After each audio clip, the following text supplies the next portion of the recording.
Sithanda ukubingelelana samukelana njalo kwelinye ikota elitsha lapho esitaticha khona okunye ngoJesu, sifunda okunye okuthile ngoJesu. Ngiyalibingelela ngilinxusa sihlobo esithandekayo ukuthi kulona leli kota asifundeni, sikhuleke, sizwisise ngoJesu. Sizabe sigxile kubhuku likaJohane. Mina engikhulumayo ngo-Amos Maforo, ngiza kunxusa izihlobo zami lapha ukubana labo balibingelele baziveze ukuthi bangobani.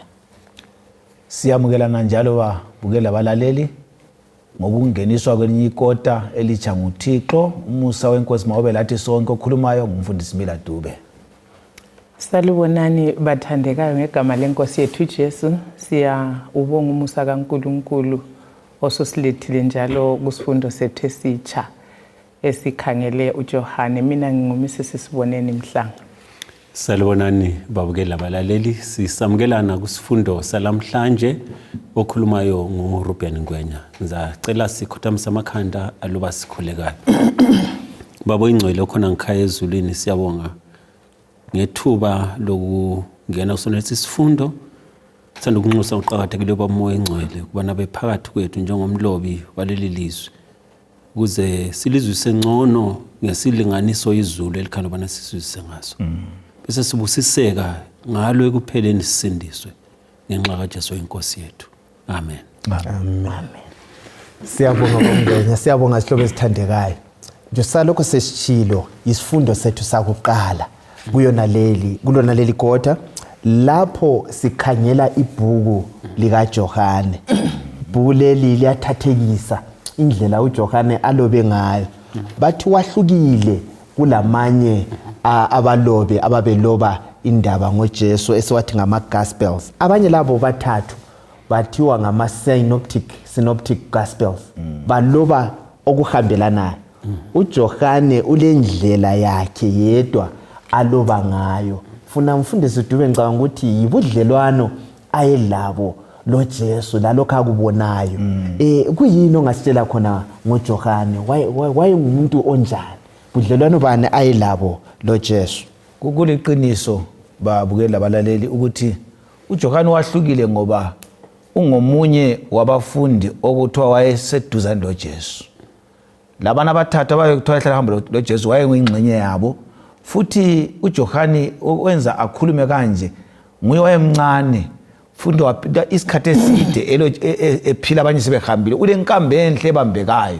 Umuntu olobudlalo loJesu ulendaba eziningi zokukhuluma ngoba yena wazi mathupha uJesu aphinde aphila isikhathi eside kwamenza ukuthi akuveze. Okunye futhi kuba ngelo nje libizo alinikwayo ukuthi Jesu, ukuthi Johane ngumfundi oyethandeka. Leli gama leli lithi ukuthi ngumfundi oyethandeka, olomusa, olozwelo. So kwenza ukuthi ukuba lozwelo kwakhe lothando lona alunikwayo lala abe lalo alulethe ebantwini nxa echasa ngoJesu wothando. Hey, uJohane mhlobo, siveza ibhuku leli. Kuyini okunye esikufundayo ngoJohane la ngendlela eloba ngayo? Ngengeza ngesimilo sakhe kumbe lokunye la ngendlela loba ngayo ibhuku lonke nje silikhangele elikaJohane. Siyabonga Elder Maforo, umfundisi uthinta into emangalisayo ngoJohane ukuthi kuthiwe wayethandeka kulabafundi bonke. Banithe mfunda kuthiwe kayisikho ukuthi uJesu wayebakhetha ukuthi wathanda uJohane kulabanye bonke. Indaba ekhona ngoJohane ukuthi kuthiwa inhliziyo yakhe wayinikela kangaka kuJesu.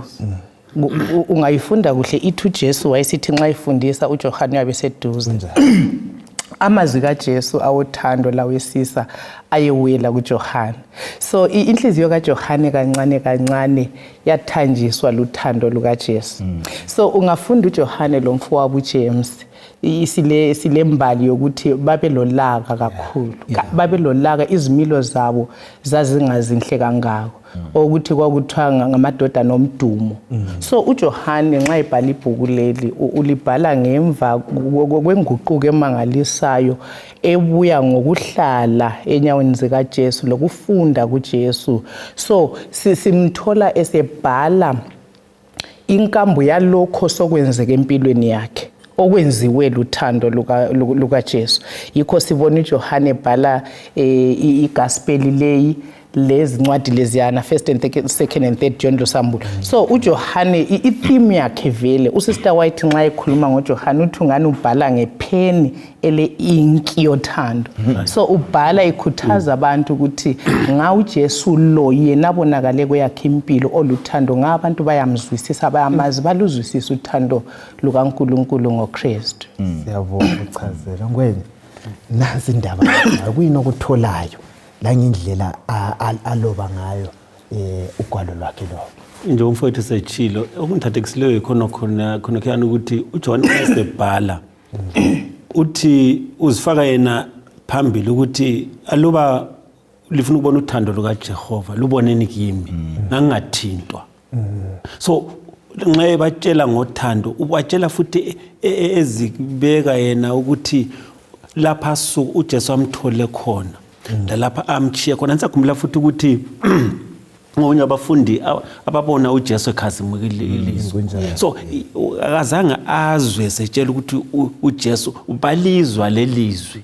Right. So ngezinye indlela uJohane ulenkambo ende lo Jesu. Okunye futhi enguthuleyo ukuthi i-response yakhe kuJesu kumbe kulizwi yiyo eyenza kube ngani useduze kangaka lo Jesu. Kwengani uyathandeka ngathi sibese ukuthola futhi nxa esebhala akula mfundi obhale ngothando njengoJohane. Oh yes. Umukhangele from the sun when indodana yodumo ongathintwayo abese siyabhala ngothando olumangalisayo olwehla luvele ezulwini. So siyabona amandla ngezindlela umveza amcombe uJesu enguNkulunkulu than any other disciple. Siyabonga. Hey, indaba emnandi. So kuba kuhle ukuthi sike silalele kumbe sibale ngendlela uJohane lo owaye eyewitness olobufakazi andlela abhala ngayo. Mfundisi Dube.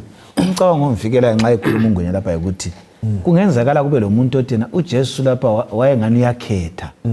Kungani uJohane ephuma ngani uyathandeka. Ukubekile lapha kodwa kule bale ndidinga lapha ukuthi inhliziyo kaJohane yayisamukela lokho umoya engcwele omutshela khona. Yikho kwenza ukuthi alungisiswe sonke lapha uJesu uyasithanda. Kodwa ilizwi nxa lifika singazomisa inhliziyo. Singavuma ukuthi umoya engcwele nxa engikhuza engifinyelela ngivuma ukuchiwa lilizwi lami ngingathandeka ngoba uthando lwe emntwini wonke kuya ngendlela engabukela ngayo uthando likaKristu. Angithi phela akulo kwehlulayo. Siyabonga kakhulu. Okunye esiza kufumana kubhuku leli yikuthi uJohane eloba mhlobo wayeloba ekhangele eswathi ngesikhiwa ngama personal encounters. Abantu abahlangana lo Jesu mathupha bexoxisana. Ungabona ivesi lamandla kakhulu eyaziwa umhlaba wonke yatshela uNikodima uJohane ngo3 chapter 3 khona babe behlangene bobabili uthole ingxoxo abalazo lo Nathaniel lo Thomas la Lazarus labo dadewabo kwakusiba izingxoxa isiba lazo mathu siye kubo Pilate la kuPetro azabuza uyanithanda na angithi phela uJesu ofinyelela umuntu lapha njani lapha khona sananzelela lezimanga ezasenzakala uJesu exoxisana labantu. Ke sikhangele kusifundo sethu sakuqala sike sikhangele isifundo sethu sakuqala esithi sona isihloko sakhona izibonakaliso ezikhomba indlela. Izibonakaliso ezikhomba indlela. Sizakhangela indinyana yokwaziwa ngekhanda uJohane ngo20 ivesi 30. Sacela usibalele mhlo. John 20 ivesi 30 lo 31. uJesu wenza eminye imimangaliso eminengi abafundi bakhe bekhangele. Kodwa engabhalwanga kule incwadi verse 31. Kodwa le ibhaliwe ukuze likholwe ukuthi uJesu unguKristu, indodana kaNkulunkulu, njalo ukuze kuthi ngokukholwa libe lokuphila ngebizo lakhe. Uthini lapho Johane? Uthini uchasisani lapho uthi uJesu indaba azibhalayo zikuyini? Iyayiqeda indaba yonke ngoJesu. Uthi indaba lezi ezicacwe lapha zifinqiwe. Right. Ngobuningi bazo iBhayibheli ngaba lithwaleki. Yeah. So kubhalwe kuphela okwenelise ukuthi olalelayo evuma uyasindiseka. Kakula umuntu amela athena ilizwi likaThixo licacanga kuye. Ngoba kuthiwa uNkulunkulu ngabe kwabhalwa konke uJesu akwenzayo. Kwangekuthola iBhayibheli kumele lifinyele ebantwini. Kodwa okukhethiweyo ngumoya engcwele sebenzisa abantu yikho okwenza inhliziyo imazwi ukuthi kungangifuna ukumkhetha. So balela abukeli sinikwa indaba ngoJohane zokuthi konke okulotshiwe eBhayibhelini kasikukholweni. Kuyikho ukuthiwe kuzasisindisa ngoba kukhethi ukuthi kusiswenze kuJesu okuningi akusabhalwanga kodwa lokhu kutshengisa uJesu Kristu echayiwe kithi simamukele. Siyabonga. Siyabonga nxa umfundisi ethinta kanje mina okunye ngikutholayo lapha ukuthi ivesi leyihlisa iveze linjongo yokulotshwa kwencwadi kaJohane. Sike sathinta lapha siveze sifunda ukuthi uJohane wayemazi uJesu ukuthi unguNkulunkulu. Mina ngiyakukholwa ukuthi even into eyenzakala empilweni kaJohane vele wabakwazi ukuthi asonto yenziwa umuntu. So ube ubhala lincwadi injongo yakhe ukuthi ngaba abantu bayamkholwa uJesu ukuthi unguNkulunkulu. Ngicabanga ukuthi wayezwisisa vele ukuthi uSathane uzaletha ukungakholwa kithi. Ya kuthiwe ngumntwana ombazi kuyini okuhle okungavela eNazaretha yakubona. But uJohane injongo yakhe befisa ukuthi ngabantu abawele esonweni bamzwisisa uJesu ukuthi ungubani. Nxa bemkholwa ke ngalokho sebavezele khona okubambekayo bese bezuza impilo engapheliyo. Okunye ngunanzelelayo uzananzelela uthi minengi imangaliso uJesu ayenza. Kodwa ke usunanzelela ke wasesithi kuleyo ebunengini bayo wasekhetha ethile wayifaka ngokulandelana okuhlelekileyo okwenza ukuthi kube lula ukuthi sikholwe ukuthi uJesu umuntu kaNkulunkulu njalo lokuthi unguNkulunkulu. Ngoba uqala sitshengise ukuthi mina usitshengisela ukuthi sinanzelela ukuthi uJesu is not confined kalawulwa ilemi kuphela imfanekiso ayenzileyo minengi ngezindlela ukuthi uJesu kala limit kulokho anelisa ukuthi akwenze lezimpilweni zethu. So kuleli viki siza kukhangela ezinye zakhona zezibonakaliso ezikaJesu ikakhulukazi esaqalisa umsebenzi wakhe. Yizo sizazikhangela emtshadweni eKana kusiliswa inceku yenduna ethile lalo owayesechibini leBethesda. Yizo izimanga esiza kuzikhangela ezenziwa nguJesu. Sikhangele kakhulu le ndaba yezimanga ukuthi kuyasisiza yini ekukholweni kwethu. Kuqhakathekile yini ukulandela izimanga nje. Ke sikhangele yakuqala emtshadweni weKana. Sikhangele umtshado weKana kuJohane 2 ivesi 1 siya ku11. Singabala nje siyefika kuvesi 3 sibele lo mpikitsha wakhona umtshado indaba ejwayelekileyo. Ngosuku lwesithathu kwaba khona umthimba eKana laseGalile. Unina kaJesu wayekhona. Lo Jesu labafundi bakhe labo babenxusiwe emthimbeni. Kwathi iwayini seliphelile unina kaJesu wathi kuye sebephelelwe liwayini. Waphendula uJesu wathi mama mina lawe singena njani kulokhu na? Isikhathi sami ngasikafiki. Unina wasesithi ezincekwini libokwenza loba kuyini azalitshela khona. Siyabonga. Yes, siyabonga indaba esijwayeleyo kumbe siyifinqe nje kwasekuthululwa amanzi kumagalana ayisithupha angithi phela uJesu waguqula aba yini liwayini induna yomthimba yamangala. Uthi indaba ligcine iwayini emnandi kangaka iletha ekugcineni angithi phela. Yes, indaba esilayo laphana.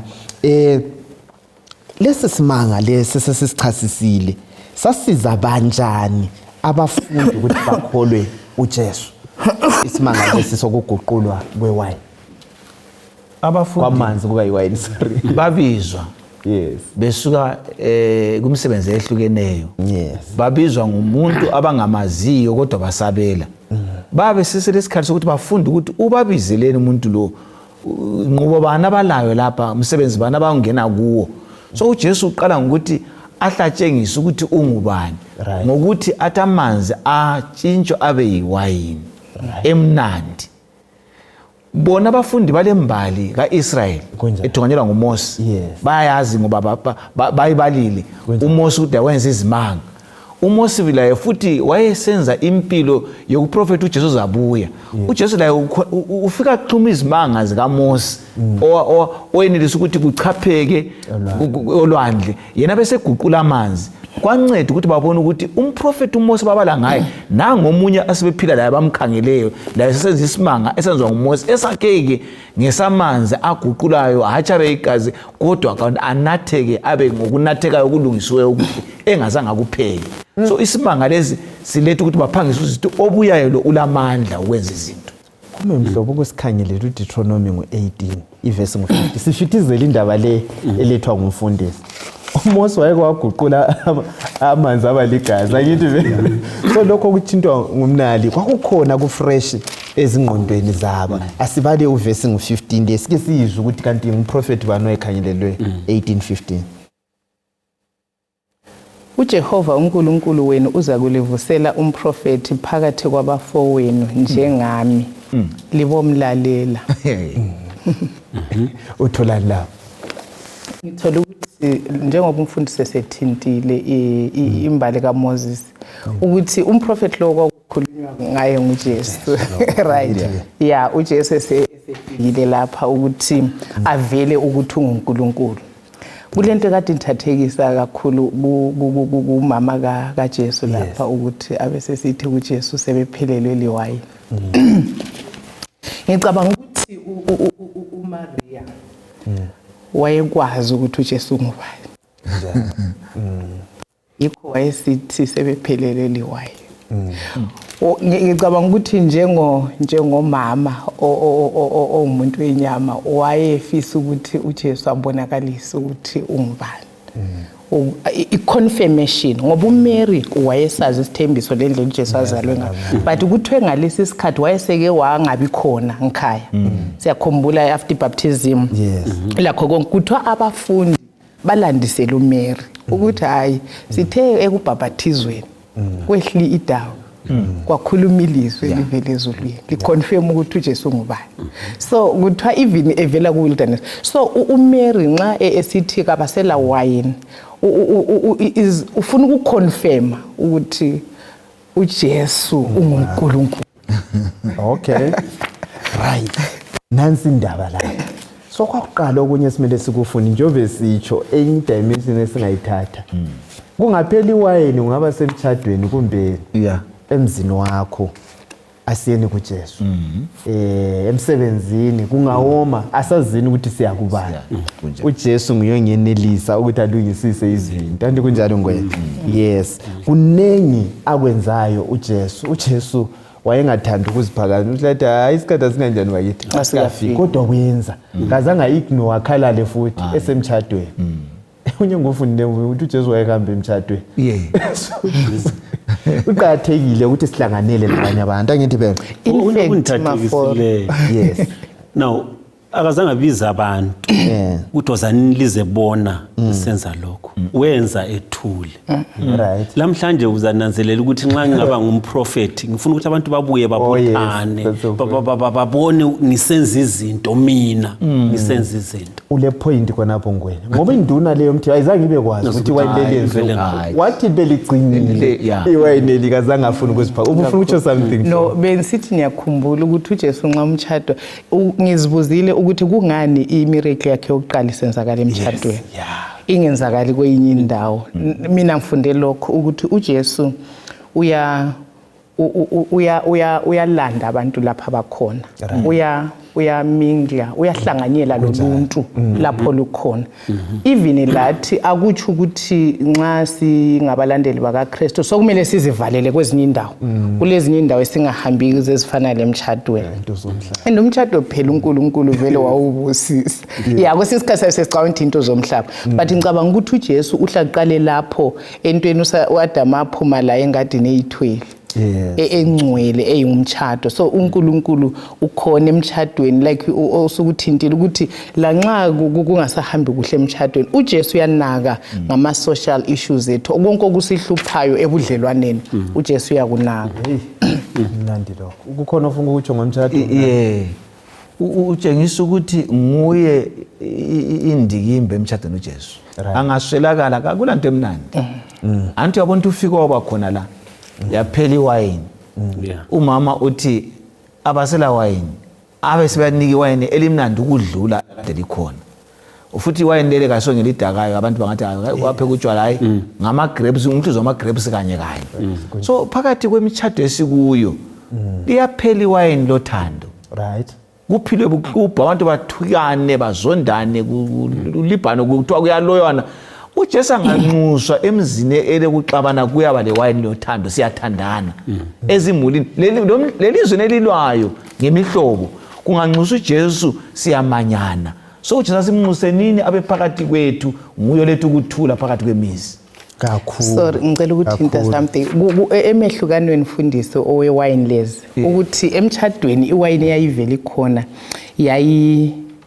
yayibilisiwe and yayidaka then uJesu asinika yona ifresh igrape wine engala mvubelo and engabiliswa. Mina ngifunde isifundo khona laphana ukuthi ukubila kumbe ukufementa anti kuveza isono right ukuthi uJesu uzile ukuveza ukuthi nguye yedwa ngapha impilo epheleleyo engela sono la nxa abantu besemnyameni empilweni esemhlabeni egcwele isono uJesu nguye yedwa ongasinika impilo ehlambulukileyo engela sono. Siyabonga. Yes. Kuyini ngwenya lapha ezinye izizathu lazo wena zokulandela uJesu ngabe lazo ezinye izizathu lazo ezokuthi ungakhangela uJohane uyamcomba uJesu angabe ngumuntu kazana. Alright. Umcomba simbone enguNkulunkulu. So nxa esenguNkulunkulu uyalandeleka. Akasomprofeti nje. Ubizwa ngokuthi ngumprofeti ngoba esenza okunjengokwaba prophet. Kodwa yena uJohane umbeka kucace ukuthi lo sasikhona entabeni. Ilizwi salizwa likhuluma la confirma salizwa ngezethu indlebe asizwanga. So uyalandeleka uJesu njalo ngoba asuye Jesu ozwakala esendaweni ethile ngodumo oluthile. Kodwa lapha uJohane ngaphandle kwezibonakaliswa zenzayo kodwa uyafaka ama incidences acacileyo ukwakuthinta ufowethu ngesikhathi sombhabhathizo. Alright. Kodwa sebesentabeni abanye abafundi babengekho kodwa bona babe bathathu uthi salizwa ilizwe. Kodwa ilizwe liphela eceleni babona belo Jesu. Okay. Ovezwa yini ilizwe uyalandeleka. Ngoba enkukhona ukubambekayo njengoJesu. Siyabonga kakhulu. Ke sikhangela indaba kuJohane ngo4 ivesi ngo46 sisiya ku54. 46 ithi wabuya njalo wethekelela eKhana laseGalile lapho aguqula khona amanzi abaliwayini. Kwakukhona lapho isiphathamandla sasesikhosini esasigulelwa indodana yaso eCapernaum. Kwathi indoda leyo isizwile ukuthi uJesu wayesefikile eGalile evela eJudiya yaya kuye yamncenga ukuthi aze azosilisa indodana yayo eyaseyilengela ekufeni. uJesu wamtshela wathi ngaphandle kokuthi lina abantu libone izibonakaliso ezididayo lezimangaliso kalisoze lafa lakholo. Sathi isiphathamandla sasesikhosini mnumzana woza umntanami engakafi. uJesu waphendula wathi usungahamba indodana yakho izaphila. Indoda yalikholwa ilizwi likaJesu yahamba yathi ilokhu iseza isesendleleni izinceku zayo zayihlangabeza zayibikela ukuthi indodana yayo yayisiphila. Isibuzile ukuthi kwakuyisikhathi bani lapho indodana yayo yasila ngaso. Zathi kuye, umkhuhlane uyixolele izolo ngehola lesikhombisa. Uyise wananzelela ukuthi leso sasiyiso kanye isikhathi uJesu atsho kuye ukuthi indodana yakho izaphila. Yikho yena kanye labendlu yakhe bonke bakholwa. Lo kwakungumangaliso wesibili uJesu awenzayo esefikile eGalili evela eJudiya. Nansi maliso wesibili. Now kungani kanti siqale ngalapha? uJohane qala ngokuhlanganisa lesimanga sakuqala lesana esemtchadweni. Yes. Uvezani lapha ukuthi nguJesu njani lo? uJesu lapha uJohane lapha ufuna ukuveza uJesu ukuthi abantu abakamzisi. Alright. Ukuze kuqhubeke udaba afuna ukulubhala lucace. Isimanga senze ukuqala ufuna ukuthi aqala ngokusithinta. Ukuthi yana noJesu oyenze ekana isimanga nguye ofanana engizamvezela nakathesi ukuthi kubambe ukuthi nguJesu ozayo ukuzoba ukuthi avezele ukuthi nguJesu osindisayo. Abe sefuna ukutshengisa futhi ukuthi uJesu yenalo nxa esephakathi kwabo kumele bamamukele ngoba nguye uJesu owaprofita izolo abambala yakubhuku likaMose lanxa lokho besaphikisa. Ukhuluma lapha labaFarisi labanye abantu aba-Israyeli abalokho besaba lembuzo ukuthi kambe isiprofeti sokuthi uza kuzalwa nguye yini ngoba bona befuna ngabe uzele ezindlini ezabantu abangathi baphakeme labalezikhundla kanti ke wazalwa phansi kodwa evezwa ukuthi nguJesu ngendlela yezimanga azikhuluma uJohane lezilandelana. Right. Sike sikhangelele indaba lezimanga ngwenye. Sike sikhulume ngezimanga. uJesu uyakhwaza la uyakhuza uthi nina abantu nxa lingabonanga izimanga likholwa vele. Yes. Ayike sibambe indaba le. Izimanga ziyakhomba yini amandla kaNkuluNkulu izikhathi zonke? Kumbuzo ucace kanje oyenza izimanga uNkulunkulu yedwa yini? Akhona yini amandla ngenza izimanga? Kasiye uNkulunkulu yedwa. Njalo ngezimanga zodwa asingeke sime lapha na sithi nguNkulunkulu. Ngoba uSathane laye uyazenza. Singabuyela eGibhithe. Alright. Siyakhumbula ukuthi uMose wajikela intonga yakhe phansi yaba yinyoka. Alright. Izanuse lazo zaphosele zazo. Alright. Zaba zini futhi zenyoka. So asingeke siwabambe ama miracles sithi hayi lapha nguJehova. Ngoba kumpikiswano esikhona uthi asilule lenyama legazi kodwa lemimoya lamandla obunyama esendaweni ezinjani eziphakemeyo. So kudinga ukuthi sinanzelele na uJesu kukhona lapho kuJohane athi lezi zibonakaliso zizalandela abangcwele. Uyazibalisa abazakubamba abagulayo basile bavusa abafileyo. Kodwa namhlanje izibonakaliso kazisabalandela abangcwele kodwa abangcwele sebelandela izibonakaliso. Wasebegijimela zona. Okuyingozi enkulu ke kakhulu ngoba sizagijimisana lezibonakaliso ezingayisizo sithi nguJehova kungasiwe Jehova. Hayi nansi ingozi. Sifundani lapha nokwenye. Ikakhulu ngendaba lezimanga inkolo yakhathesi imyeme kuzimanga. Abantu bayakhuluma thina singabantwana bezimangaliso senzelwe lokho. Nxa ungasakwenzelwanga ukhaya ngana unjani awukholwanga. In fact indaba yezibonakaliso mhlobo iphiwe elizweni kaMlimu njengendlela uSathane azayisebenzisa kakhulu ensukwini zokuphela ukuduhisa abantu. Okay. So khona lokho kuchiyo ngo-Elder Ngwenye ukuthi ayisiyo yodwa. Ayisiyo aso evidence yokuthi ngokukaNkuluNkulu lokho. So kuthi ukuthi kumele sikucingisise izinto zangikhona ezenzakalayo ukuthi kungokaNkuluNkulu kumbe kayisikho kukaNkuluNkulu. Mina bemfisa ukuthi ke ngidobha izinto ezine ezizizathu zokuthi kungani Jesu vele waperforma ama miracles. Right. Kwakuyikuthi uJesu abe famous aziwe yini. Njengobani vele miracle uJesu uyenzelani.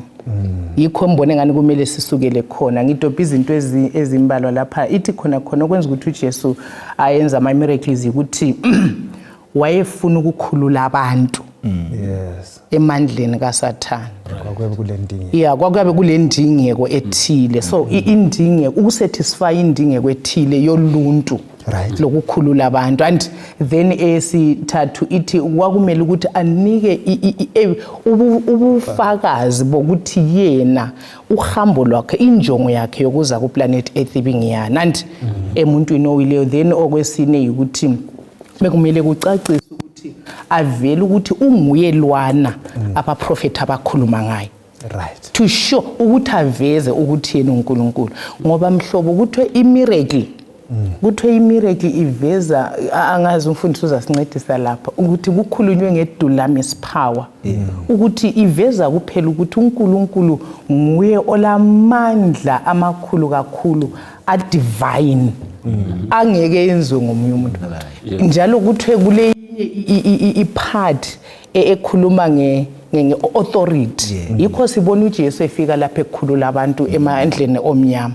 So ngiya ekuthini kufanele ukuthi singakalandeli isimangaliso, number 1 sisihlole nini ukuthi sivela ngaphi, amandla behind you wapi. Number 2 siboneni le njongo vele yezibonakaliso lokuthi kungani vele uJesu wafika lapha wenza izibonakaliso.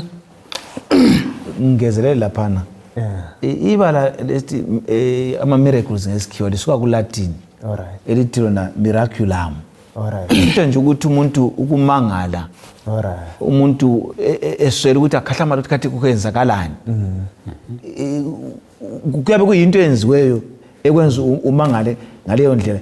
Abese sithena ke unxa usiya ku New Testament ku Greek leli bala leli lithi ukuthi idunamis utsho amandla. Ulamandla okwenza into engayenzakaliyo esingayaziyo ibe khona. Kodwa futhi uJesu ofana nayo ulamanye amandla abizwa kuthiwa iSimeon okuthiwa khona iauthority, ukuthi uyenelisa futhi ukuthi ngelizwi lakhe izinto zenzakala la ngokukhuluma kwakhe kwenzakala. So lapha sifune sibamba ukuthi uJesu lo wayeveza ukuthi ungubani, ebuye ehloseni lenqubo alayo ngeyani. Kodwa ke ivesi lethe khona nxa kulingabona ngizimanga lezimangaliso alifuna ukungikholwa ngenye indlela uthi kangisoze ngihlale ngisenza lokho, nginguNkulunkulu kungalazimanga. Exactly. Kumele sikukholwe ukuthi unguThixo, ungumsindisi kungalazimanga, ngoba izimanga ayisezimeza abe nguNkulunkulu, uvele unguye. Right. Yes. So asibambeni ngayina le indlela indaba leyi loba singabona izimanga nkwe kusingenzelwa izimanga yikupho kunye esimele sikusebenzise ukuthi sikhole ukuthi lokho kuvela kuNkulunkulu. ilizwi uthi sihlole omoya. Yeah. Alright. Ngoba ayisibo bonke omoya abavela kuNkulunkulu, ngokuthi omoya abaningi bangenile emhlabeni. So ke ngezindlela aluba bengakhulumi ngokwaleli lizwi ngoba nakula kukhanya kibo. So iBhayibheli kudinga ukuthi libe yilona isibane eliveza lithi unmask lo oprofetayo kumbe lo oyenza isimanga, ukuthi lesi simanga ngoba ngakhala izimanga eziningi ezenziwayo kazilani lo nkulunkulu kodwa zilokutsho ukuthile ngempilo yethu. Ukanti uNkulunkulu izimanga zenzayo zilokuthile ngoNkulunkulu lokuguqula impilo zethu, lokusinika isiqiniselo sokuthi uJehova khona uyaphila. Ngithandeni lapho kunye mfowethu ubaba lo uyatshela ukuthi hamba into ogula unjani uzasila. iBhayibheli indlela kubeka ngakhona akazange aye ekhaya mhla lokho. Yes. Antu bekhathazekile ukuqaliseni kodwa sethole iconviction isiqiniselo kuJehova kumani kuKristu. Usuka mhlawumbe uthatha uhambo uya kwenye indawo abe sebuza the following day sehlangana labemuzi ukuthi kathi kwenzakale nini ngoba wahle wakukholwa. Wakholwa ukuthi lo okhulumayo ule authority njalo ungumntaka kaNkulunkulu. So kudingeka ukuthi sikholwe ukuze lokhu Jesu akutshoyo kube lenguquko empilweni yethu, ngoba nxa ungela kukholwa kula conviction kakusincede ngalutho thina. Hey, asike nisefike eBethesda. Asikhangele uJohane ngo5 ikakhulu ivesi ngo6. Sike sikhangele eBethesda indaba esijayeleyo. Indoda lo wayehleli laphana okweminyaka engu38 angithi phela.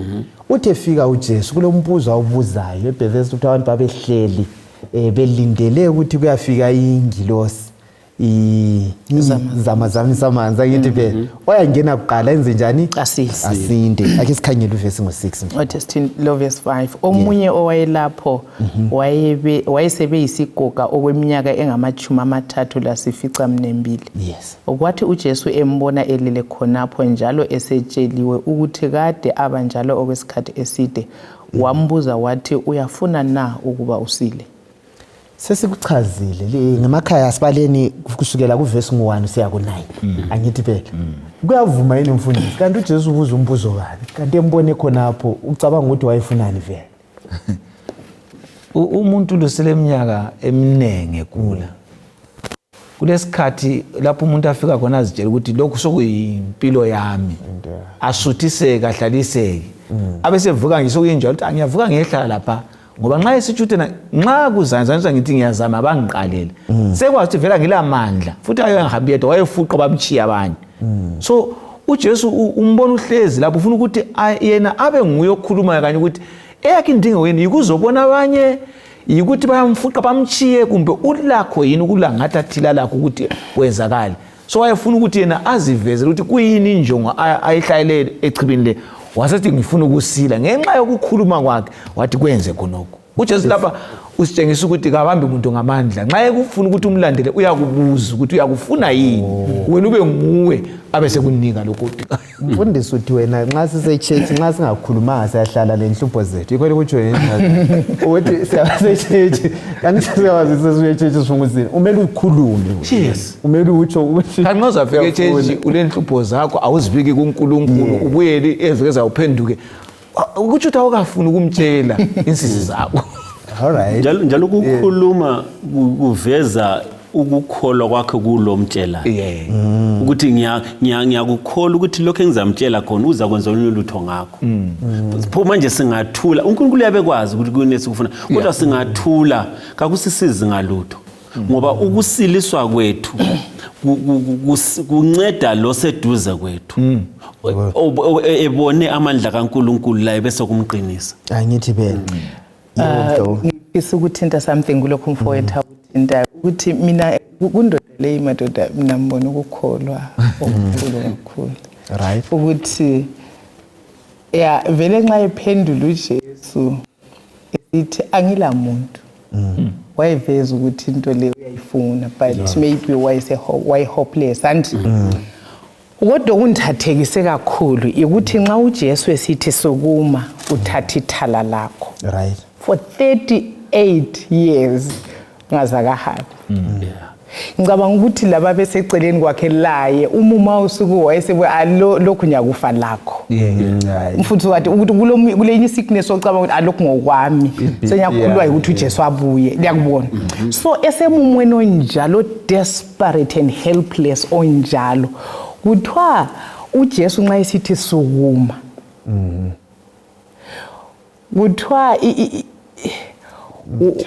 imthambo kuthiwa intando ukufuna kwakho kusila kwakhuluma le system yomzimba ikukholwa ukukhulu ukuthi akulanda ukuthi isikhathi singanani but nxa esithi nisukume ngicabanga ukuthi iphosifanele kaBaba lwani Centurion ukuthi speak the word khuluma ilizwi yakwazi ukuthi ubaba lo wakholwa ukuthi uJesu nguNkulunkulu ukuthi ilizwi lingakhuluma lobu lutho lungekho lolo lutho luyabakhona so la nxa emzimbeni wami kulesifo kumbe kulemthambo engahambi kuhle kodwa uJesu angakhuluma kuyenzakala so ubaba lo wafaka uNkulunkulu uJesu endaweni yakhe njengoNkulunkulu alright yikho wasila njalo okunye engikuthandayo ubaba lo azangabuza ukuthi nizasukuma njani uJesu welula isandla ukuthi amukele umuntu osesilile endiwenze njani wasila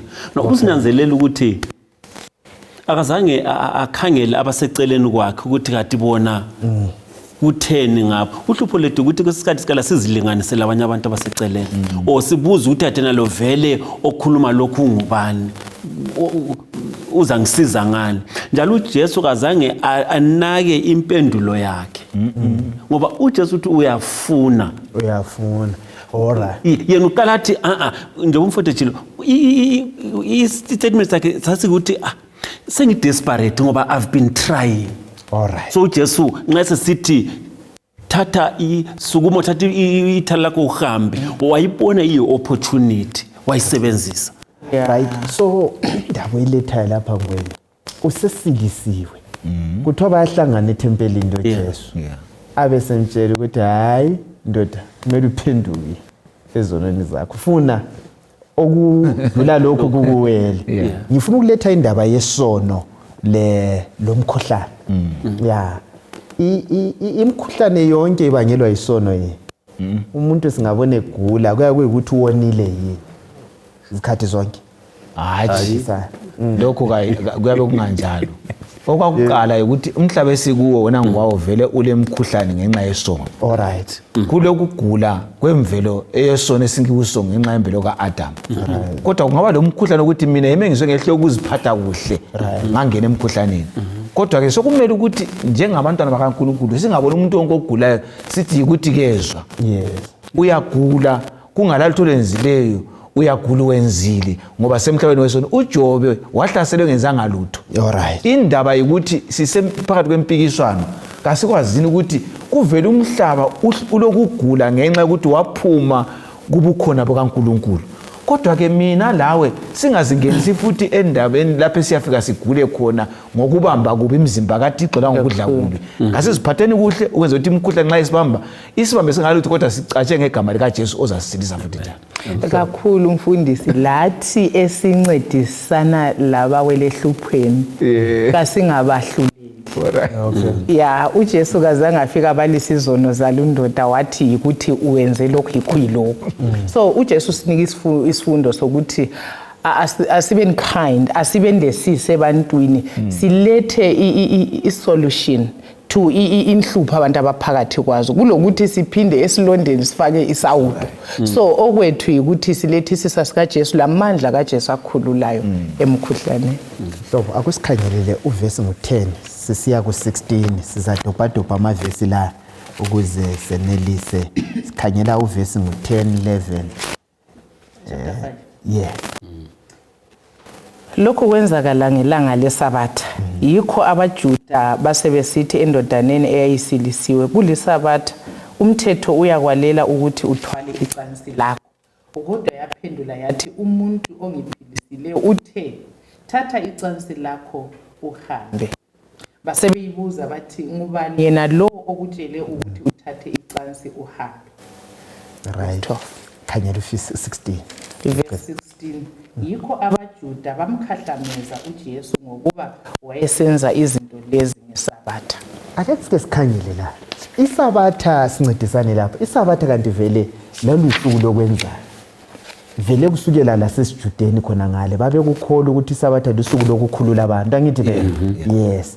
Kodwa kuthiwa base bekutshintshile bathi bona kukhululwa i-emergency kuphela. Angithi so lo le 38 years asoni bakithi aso emergency. Ufuna sike sikhangela indaba le sifundani lapha ngokoma kwenhliziyo zabathungameli bezonkolo. Anti abafundisi bawumele okay. Abafundisi labadala bebandla laba ngabathungameli anti abalohlupho ngabafarisi la. Uthi esimele sibele lo musa lo thando kuhele. Kodwa nanga umuntu le 38 years sithi ayiso emergency kasuthwele umbheda bembonelele babe sithi bengela ndaba lakho. Umoya bani sunanzelelayo osebandleni nxa sikhangele abantu. Endulo wakhona ukhona la namhlanje sincedisane la. uJesu lapha anti uzoziveza. Ngendlela uJohn abhala ngayo uzoveza uJesu uthi ngubani. Yes. Laba bathungameli bona uJesu basala bembalile ukuthi uzazalwa kodwa bali ukuzalwa kwakhe. Alright. Ukwala ukwamukela uJesu kuyawomisa inhliziyo. Alright. Lakathesa umuntu angaphila esiyeza inkonzweni esala ilizwi likaJesu athi uma lingithatha gcina imiyalo yami uyawoma inhliziyo useChurch. Usale kuhlabelela lokukholisa inhlelo zebandla kodwa ubudlalo loJesu bungabi khona. Yikho zaba lochuku la nxa kusathi into ezinhle. Mina ngiyamangala ukuthi umuntu lo funa kwakule sihlobo sakhe futhi kubathungameli khonapho. esiyake simfuqe ukuthi ayesile kodwa sesilisiwe seqala ukukomplain indlela yokuthi umuntu ongana Jesu izinto ezinhle kazibone so kufanele ukuthi inhliziyo sivumele ukwamukela uJesu akutshe ukuze lezi zinto zonke azikhuluma umoya uNkulunkulu moyengcwele zifinyelela ukufinyelela impilo yethu sibe ngamaKristu. Umlimo kasize bathandekayo ngoba angiboni isizathu sokuthi bathu ngameli baphikisa into enhle bangaqhakathekisa isabatha ukuthi igcina isabatha vele liyasilisa umuntu alibulali so uJesu wayewene nga wayesilisa umuntu ukuthi akhululeke enyameni nasemphefumulweni ayekhonza labanye. uNkulunkulu ufuna sikwazi ukuthi isabatha liyagcinwa ngokwenza okuhle. Hey, ngwenya sihlanganise mhlobo lo Johane ngo9 ziyahambelana indaba lezi. Sifuna ukukhangela iattitude elabantu ikakhulu nxa sikhangele abantu abasesonene. Angithi be lokuthi singancedisana njani. Lo kuJohane ngo9 sithola undoda lo wayezelwe njani bakithi? Esiphofu. Ehabo. Uzakubuza ukuthi hayi bakhona abawonayo ukuthi azabe nje azibambuzo okuvula amehlo mbani. Andiyakubona. Yeah, sifundani kundaba zona lezo. Ufuna uku Okay, mina bengifuna ukuthinta ukuthi indaba iFariseism mhlobo. Yeah. Ibikhona izolo and ikhona namhlanje. uJesu afike ikhuza kubadala bebandla zinhliziyo ezingaphendukanga. Yeah. Yeah. Inhliziyo engaphendukanga lochuku esola ukuthi omunye ukhululiwe ukuthi kwephulwe umthetho. Uyayibona indaba ngoba uJesu wabuya wathi lina vele lingikhonza ngeze. Inhliziyo zenza ikhatshana likhuluma ngomlomo. So inhliziyo engathintwanga luthando lukaJesu umhlobo ayisozizwele sozibe lesisa ayilasihelo. Yikho la kathesi kunjalo ukuthi siyenelisa ukukhonza siyabe sikukhuluma but nxa sokuvela ukuthi isisa sikaJesu uthando lukaJesu lubonakaliswa kubonakala uchuku khangela ivini omnye wethu engona engakhubeki esonweni simbamba kwesinye isikhathi kungani thina uyayibona iattitude yona leyane ukuthi kakhandwe ngamatshe simbambe live. So inhliziyo zethu unless zithintwe yileyo nhliziyo kaJesu sibe lenhliziyo kaJesu ethintwa ukuthi lo uyalimala uyafa sithokoze nxa ekhululiwe ngoba yikho kwesusu uJesu ezulwini. So okube kuhlupha okuhluphayo kithi ukuthi sikhonza uJesu ngaphandle kungani sicecile siyamzwisisa kodwa engaphakathi yethu abantu ingabathanda thithi indaba kaMaria yona leyana anti wabhala phansi uJesu uthi akwakubhalwa izono zabo abafuna uzenza lo mama lo uzongikhumbuzela ibandla lesiKristu inda bazonda kuthiwa umuntu ekhululiwe wafika watestify ukuthi hayi mina yimi kade ngitholakala emgwaqweni lwana ngilandelela amadoda athile. Abantu abadala bebandla sebembuza ukuthi uchile yini kuwe sebefuna ukuyancediswa futhi kuye umuntu sephendukile. So ingqondo yethu vele asifuna abantu bakhulule andiyakubona kuyaku right esesonweni khona phasi siyazincedisa. So la esikufundayo lapha ngwenye yikuthi akeni sifunde ukuthanda abantu sibe lengqondo kaJesu ngoma nayithi ngiphi ingqondo kaJesu ngize ngifane naye angithi phela yes sikuqaphele khona lokho kwesinye isikhathi siba busy kuyavuma yini ukuthi sibe doctrinally sound or correct ngithi phela ngapha ungaheli uJesu singamazi singamthandi kuyavuma ingwenye kuyavuma ngoba vele ubufarisi bona yibone bunjalo yabo sazi ubufarisi bulandelela idoctrine ulandelela ilizwi ukuthi into lebe kunjani kwenziwe kanje bemele iBhayibheli umthetho uthi kwenziwe kanje la nxa sokulo mphumela omuhle yinjani kungenziwa ngaso ngenxa ukuthi sifuna ukuthi simake iregister sibone ukuthi izinto lezi zenziwe ngendlela efanele. Khumbula ubaba lwana bambuza ukuthi ngubani ubaba lo nto angimazi engikwaziyo yilokho bengingaboni kodwa kodwa senginjani sengibona. So bona bebone ngani bayabona kanti bayiziphofu ukuthi sazi ukuthi kanti kuyingozi ukuthi isiphofu sidonse esinye ini isiphofu ngenxa ukuthi uJesu singambeke eceleni sigijimisa umthetho silahlwa kulula kakhulu kulomuntu obevele bengamazi. Uyamuza ungwenya mfundisi uthi kuyavuma ukuthi sikhipho kwechumi lemnikelo futhi sikhatsha andabafarisi labo bathi bayakhipho kwechumi bethayisa besenza konke ngitsho ukuthi indaba isebudlelwane singabamazi vele sizakhipha Exactly. khona okutshoyo abanye bethu kungenzeka sikhuphele ukuthi sikhethe izikhunde nje kuyabe kungalabadlala lo Jesu yeyi madoda okukaJesu awenzeli ukuthi wenza ngoba uthando luyaphuphuma kuwe so indaba yikudlala lo Jesu lenhliziyo ethanjiswe moya engcwele ngizenza konke akutshoyo kwathi umama kaJesu Antakhumbula lwana uthi ekhuleka uthi inkosi kangifani lalo. Hey madoda. Ngiyazila kangaka ngibuyisela lokho ngoba sibone ngani yikho kusisendisayo. Ingoze ekhona babukela abalaleli ukuthi kungaba ngcono kubonakala ukuthi ngiyehluleke ukubuyisela kwethumi ngincediseke kulokuthi ngibuyisele ngoba kufuqwa ibumina obungaphakathi izulu kalithengwa. Ngokubuyisela kodwa akasibuyisele ngoba simazi singagxili kuma doctor ake sikhanyele la uJohane ngo5 verse ngo16 isiya ku18 mhlobo Johane ngo5 verse ngo16 uJesu uthini ngaye uthi uyikuyinda uJesu wathi kubo ubaba uhlezi esemsebenzini wakhe kuze kube namuhla yikho lami ngiyasebenza ngalesi isizathu abaJuda bazama kakhulu ukumbulala wayengephuli isabatha kuphela kodwa wayebiza uNkulunkulu ngokuthi nguyise ezenza yena olingana loNkulunkulu uJesu wabanika impendulo le ngiqinisile ngithi indodana ingeke yenze lutho ngokwayo ingenza kuphela lokho ebona uyise ekwenza ngokuba loba kuyini uyise akwenzayo le ndodana iyakwenza ngokuba uyise uyayithanda indodana uyitshengisa konke akwenzayo yebo lizamangala ukuthi uzayitshengisa izinto ezinkulu kulalezi sigoqeni indaba uthi uJesu uthini ngaye uthi uyikuyini lapha uthi yena lo nkulunkulu banjani uveza ubudlelwano la noNkulunkulu ukuthi buyabambeka bangesilo bathi intimate relationship ngoba uthi ubaba kwenzayo la uyakwenza yes okwesibili ubiza lapha uyamemezela ukuthi uzofakaza ngoNkulunkulu ayikho khona ukuthi uluthando yikho yena ebuya ukuzuthi emhlabeni abe yingxenye yendlalo uNkulunkulu ngempilo azayiphila lazayitshela abantu okwesithathu uveza ukuthi imbhalo abayibalayo yayikhuluma ngaye uzoyigcwalisa imbhalo le ngoba sefike phakathi kwabo kodwa ngenxa yenhliziyo ezomileyo basala bengamboni okunye okungithathekisayo khonapho ukuthi ekhana leGalile uJesu is behind the scenes akabonakali uthi isikhathi sami kumama wakhe asikafiki kodwa lapho uJesu useziveza ukuthi ungubani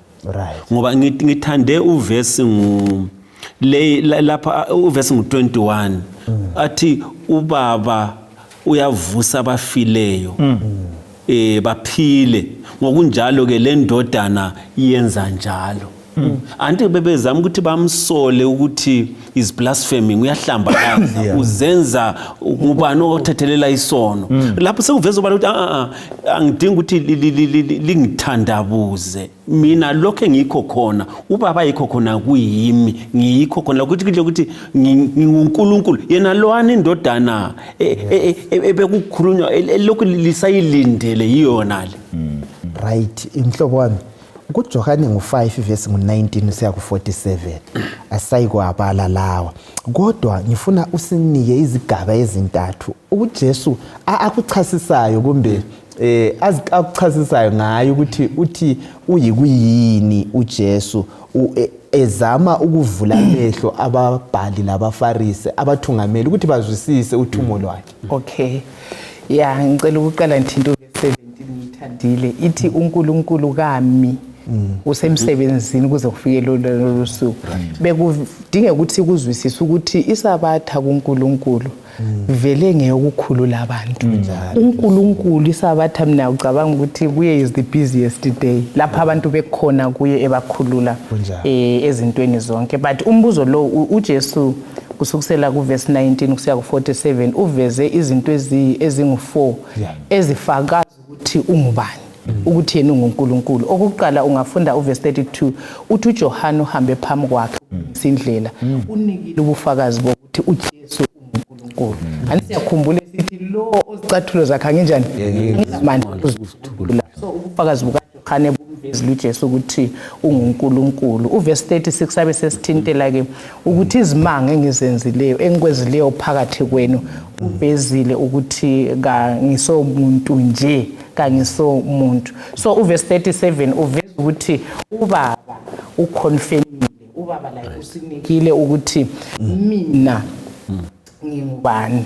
Ikakhulu uverse 39 abesegcina ngokuthi lihlola imbhalo ngoba liyakwazi ukuthi imbhalo injani ikhuluma ngami. So uJesu uvezile ubufakazi lobo bungifo ukuthi iscripture uNkulunkulu ngokwakhe uconfirmile ukuthi le yindodana yami lizweni. Njalo uJohane owabuya eziforana waveza ukuthi uJesu unguNkulunkulu. Kukanti la khona ke sixoxa ngakho kuyimimangaliso ukuyaveza ukuthi kule divine power uyi divine being unguNkulunkulu olamandla phezulu kwamandla wonke asemhlabeni.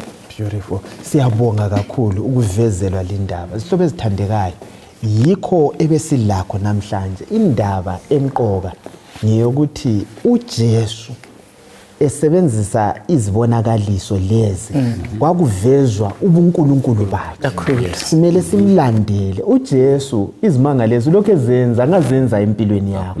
Umfundisi Dube awakho ukucina. Bathandekayo siyabonga njengalokho wasilisa abanye esifunde ngabo wenza izimanga. Lawe ukhonapho ngikhonapha ngingasila esonweni. Engikudingayo ukuthi ngingathandabuzili izwi lakhe ngilikholwe ngiyasila ngoba uJesu uyasilisa.